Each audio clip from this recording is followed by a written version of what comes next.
नमस्ते, आप सभी का स्वागत है गो गोरखपुर रेडियो पर। मैं कुणाल इस वक्त लेकर आया हूं बात यूपी की, जिसमें होगा यूपी की आज दिन भर की गतिविधियों का पूरा लेखा जोखा। सबसे पहले नजर डालते हैं इस वक्त की सुर्खियों पर। मुख्यमंत्री योगी आदित्यनाथ ने जनता दरबार में सुनी लोगों की समस्याएं। कानपुर की एक बच्ची के स्कूल में दाखिले का दिया निर्देश। नीट यूजी में स्वतंत्रता संग्राम सेनानी आश्रित कोटे में हुआ बड़ा फर्जीवाड़ा, 64 फर्जी प्रमाण पत्र हुए बरामद। मेरठ में सरकारी क्वार्टर की छत ढहने से 8 लोग मलबे में दबे, एक की हालत गंभीर। गोरखनाथ मंदिर में तैनात पीएसी जवान की सड़क हादसे में मौत। कानपुर में ट्रैफिक जाम में फंसे एम्बुलेंस, 2 मरीजों ने अस्पताल पहुंचने से पहले ही दम तोड़ा। देवरिया में किन्नरों ने आरपीएफ इंस्पेक्टर को पीटा। सिद्धार्थनगर में बल्ब चोरी के आरोपी को थूक चटवाने की शर्मनाक घटना का वीडियो हुआ वायरल। यूपी में सितंबर महीने में भी बारिश जारी रहने का अनुमान। अब जानते हैं खबरें विस्तार से। मुख्यमंत्री योगी आदित्यनाथ ने आज लखनऊ में अपने आवास पर जनता दर्शन में प्रदेश भर से आए लोगों की समस्याएं सुनी। मुख्यमंत्री ने अधिकारियों को निर्देश दिया कि वे लोगों की शिकायतों को संवेदनशीलता और पारदर्शिता के साथ सुलझाएं। कानपुर से आई एक बच्ची मायरा की डॉक्टर बनने की इच्छा सुनकर उन्होंने अधिकारियों को तुरंत उसके स्कूल में दाखिला करवाने का निर्देश दिया। उत्तर प्रदेश के परिषदीय स्कूलों में चल रही विलय प्रक्रिया पर इलाहाबाद हाईकोर्ट की लखनऊ खंडपीठ में सुनवाई 22 सितंबर तक के लिए टल गई है। हाईकोर्ट ने यूपी सरकार को स्कूल मर्जर की स्पष्ट गाइडलाइन पेश करने का आदेश दिया है।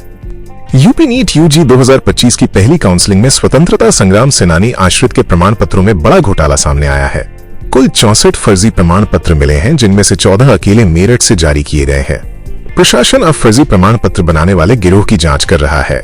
उत्तर प्रदेश में इस बार अच्छी बारिश हो रही है।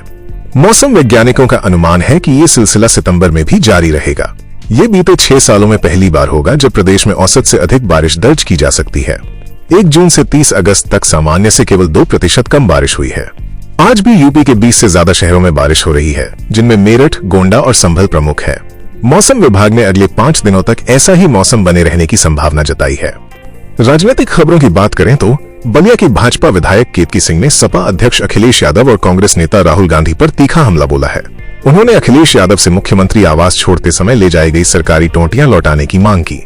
राहुल गांधी पर निशाना साधते हुए उन्होंने कहा कि वे 55 साल की उम्र में भी बचपना नहीं छोड़ पाए हैं और सुप्रीम कोर्ट समेत संवैधानिक संस्थाओं पर सवाल उठा रहे हैं। गोरखपुर में कैबिनेट मंत्री ओम प्रकाश राजभर ने कांग्रेस पर पंडित नेहरू और डॉक्टर भीमराव अंबेडकर के चुनाव में वोट चोरी का आरोप लगाया।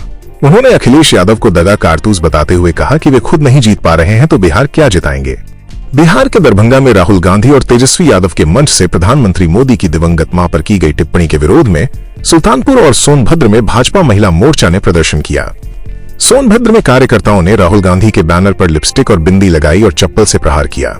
लखनऊ के चौधरी चरण सिंह अंतर्राष्ट्रीय एयरपोर्ट पर इंडिगो एयरलाइंस की लापरवाही के कारण नाइजीरिया जा रहे यात्री अभिषेक कुमार के 2 बैग दिल्ली से कनेक्टिंग फ्लाइट के लिए लखनऊ में ही छूट गए। परिवार एयरलाइन की चुप्पी से मानसिक तनाव में है। गोरखनाथ मंदिर की सुरक्षा में तैनात पीएसी जवान अभिषेक दुबे की बुलेट डिवाइडर से टकराने से हुए हादसे में मौत हो गई।